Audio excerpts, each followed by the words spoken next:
Hello friends, welcome to Harshu's world. तर आज आम्ही चाललेलो आहोत डीमार्टला. तर आम्हाला पूर्ण दिवस लेक्चर वगैरे होते, बाकी सगळे कामं होते. सगळे कामं आटपून आता फायनली 8 वाजलेत जवळपास. तर आता आम्ही डीमार्टला चाललोय. तर मी पराठा बनवणार आहे, म्हणून मी इथे स्टफिंग आणि कणिक मळून ठेवली आहे, रेडी तर करून ठेव. तर आल्यानंतर मी पराठे बनवेल. सरांना आणि दिशूला पराठे आवडतात. व्हेजमध्ये खायला खूप कमी गोष्टी आहेत त्यांना ज्या आवडतात, तर ज्या आवडतं तेच बनवावं लागतं. सो दोघं पण आता गेम खेळत बसले. आता बघूया कधी निघताय, मग आम्ही जाऊन येऊ. तरी पण 2-3 तास जातीलच. सो तुम्हाला दाखवते थोडंफार डीमार्टमध्ये काय काय शॉपिंग होते ते सुद्धा दाखवते. सो फ्रेंड्स, आम्ही आता निघालेलो आहोत. ॲज युजल ट्रिपची स्कूटीवर चाललोय. रूल ब्रेक करतो पण ऑप्शन नाही आहे आमच्याकडं. कुठे जवळ जायचं असेल तरच आपण ट्रिपशी जातो, नाही तर मग आपण रिक्षाने जात असतो. हां, नाहीतर आम्ही ऑटोने जात असतो. डीमार्ट आमच्या घराच्या शेजारीच आहे. हाँ, एकदम जवळ आहे डीमार्ट आमच्या. वैसे भी क्या करें, हम गरीब आदमी है, हमारे पास तो कार नहीं है अभी. फ्रेंड, मी तुम्हाला माझं ड्रीम होम दाखवते. मी मॅनिफेस्ट करते की इथं माझं 25व्या मजल्यावर माझं घर असावं, या समोरच्या बिल्डिंगमध्ये. होप सो लवकरच होईल. तर जी बिल्डिंग मी तुम्हाला दाखवली त्या बिल्डिंगच्याच खाली डीमार्ट आहे. क्रोमा पण आहे त्याच्या जवळच. सो मॉन्टेरोजा म्हणून आहे ही बिल्डिंग. तर जाऊया डीमार्टमध्ये आता. इकडून बॅग पॅक करून घेऊ ना. किती हवा सुटली यार. ही एक चांगली सिस्टम केली आहे त्यांनी की बॅग्स वगैरे, आणि अशा कॅरी बॅग पकडण्यापेक्षा बेटर आहे थैले पकडण्यापेक्षा हे पकडून चालणं.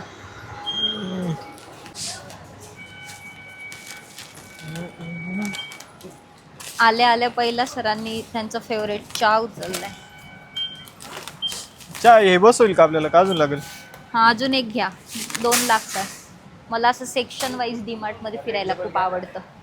हा, मला पण तेच वाटतं की मसालावाला चहा घेऊ. तीच भारी, आपली सोसायटीच भारी, तिला तोड नाही.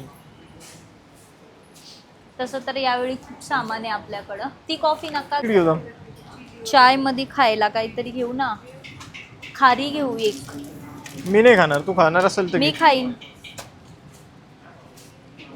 असं तर वाटतंय की आपल्याकडे यावेळी बिस्किट घ्यायचं. पार्लेजी. पार्लेजी नको. कोणतं घ्यायचं? पतंजली तुम्ही खात पण नाही म्हणतं, मातीसारखं लागतं बोलतं. तुम्ही कोणतं घेऊ मग? क्रॅचजक घेऊ. हे वाला घेते एक छोटं. हे घेऊ जाऊ. क्रॅकजॅक नाही खात पण. मी दिशू पण खातो, मी पण खाईन. का नाही खात? बॉर्नविटा घेते एक. टँग ऑलरेडी एक लिंबूवाला आहे, ऑरेंजवाला. टँग आहे. ते मला आवडतं. लोटी नाही घेत मग. काय काय पाहिजे? ठीक नाही ना, इथं नाही आहे.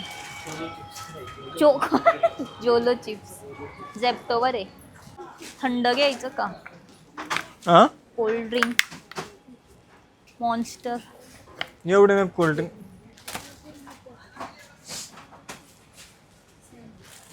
बाकरवडी घ्यायची. घ्या, तुम्हाला खायला भूक लागल्यावर कामी येईन.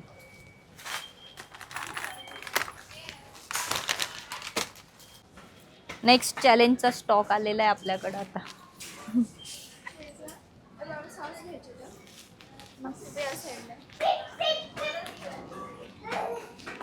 काय आहे ना, शेजवान चटणी आपल्याकडं का नाहीये? नाही वाटतं. आय आहे थिंक का? आहे.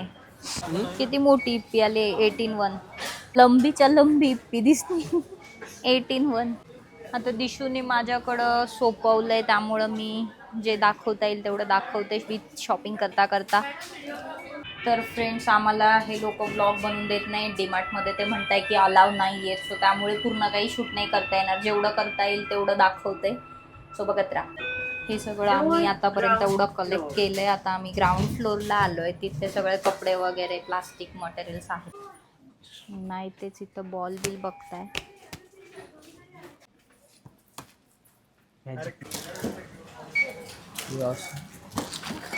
खूप जा सारी गाडी घेऊन ये. शॉपिंग झालेली आहे आता. जवळपास 6,000 रुपयाचं बिल झालं आमचं.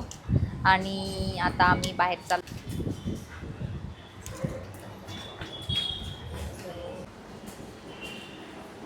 3 पिशव्या आणलेल्या, तिन्ही पण भरल्या. किती पण वेळा डीमार्टला या विचार करून की खूप कमी बिल होईल, आता काही जास्त घ्यायचं नाहीये, पण तरी तेवढंच बिल होतं. राऊंड फिगर 5-6 हजार रुपये बिल होऊनच जातं. डीमार्ट अशी जागा आहे की जिथं आल्यावर अननेसेसरी गोष्टी पण आपण डेफिनेटली घेतो. आता बाहेर चालू आहे थोडा थोडा पाऊस आणि इकडनंच आम्ही घ्या गाडी. आणलीये स्कूटी. काय माहिती आता कसं जातोय. खूप जोरदार हवा सुटली आहे आणि खूप भूक पण लागली आहे. आता पटापट घरी जाऊन जेवण करतो. त्यानंतर बहुतेक बाहेर जायचे, पण मी तर घरी जाऊन जे बनवलेले रेडी केलेले ते खाणार. एकदम टेस्टी टेस्टी पराठा, आणि तुम्हाला पण दाखवते कसं बनवते ते. तर आता आम्ही घरी आलेलो आहोत. मग मी आता पराठे बनवते. सो खूप भूक लागली आहे, पटापट पटापट पराठे बनवते म्हणजे खाता येते. तर आल्यावरती पहिल्यांदा मी कणिक जी होती ती प्रॉपर मळून घेतली आणि आता गोळे केले. मला बनवायचं आहे लच्छा पराठा, आणि लच्छा पराठा बनवायला थोडी लेंदी प्रोसेस असते, सो टाईम लागतो, पण बनवते एक एक एक एक करून गोष्टी दाखवते. बघूया कसा बनतो ते. तर आधी अशा पोळ्या लाटून घेतल्या 2, आणि मग आता याच्यावर पूर्ण स्टफिंग लावणार आहे आणि मग दुसरी पोळी त्याच्यावर ठेवणार आहे. त्याला कट करून रोल करून त्याचं लच्छा पराठा बनवणार आहे.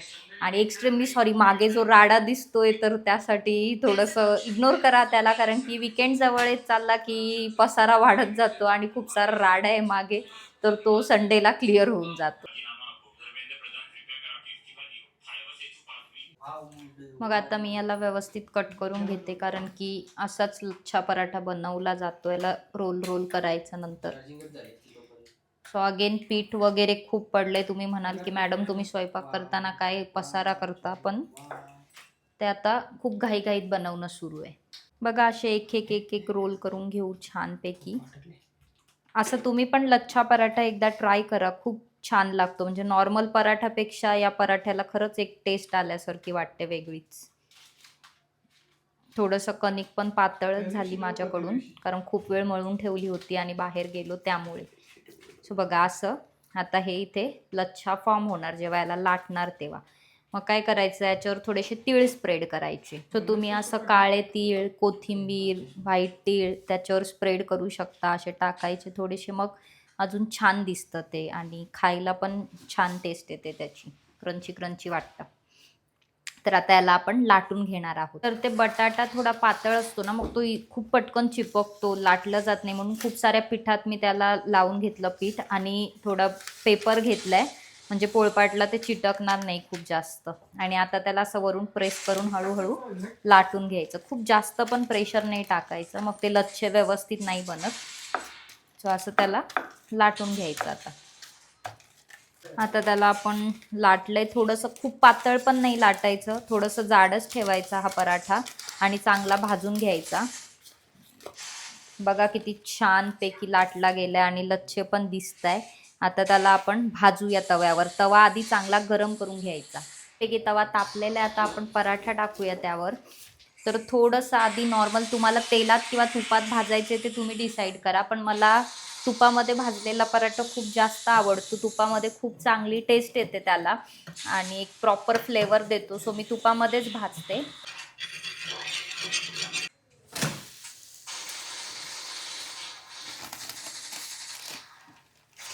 आणि हळूहळू असा पेपर काढून घ्यायचा. थोडं चिटकतंच ते, किती पण तुम्ही पीठ लावा, तेल लावा, थोडंफार चिटकणारच. So no problem. आता साईडने याला आपल्याला अगेन घी जे आहे, किंवा तुम्ही तेल लावणार असाल तर तेल ते सोडायचं, म्हणजे तो छान भाजला जातो. सो इथून मी याला आता तूप सोडते साईडने. तवा खूपच तापलेला, त्यामुळे जरासा आता एकदा पलटी करूनच घेऊ, नाहीतर खालून जळून जायचा.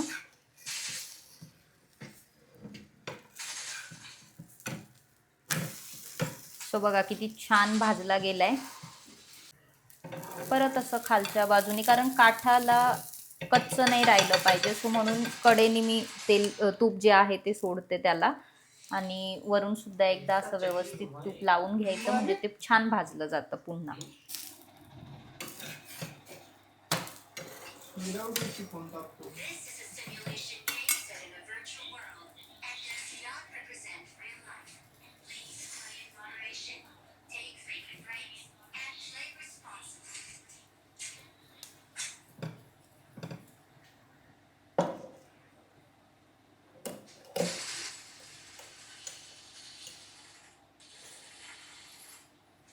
तर आता मी जेवायला बसलीये फायनली. तर मग थांबूया फ्रेंड, आज इथेच भेटूया पुन्हा एकदा नेक्स्ट व्लॉगमध्ये. तोपर्यंत आवडला असेल व्हिडिओ तर लाईक करा, सबस्क्राईब करा चॅनलला. धन्यवाद. Bye bye.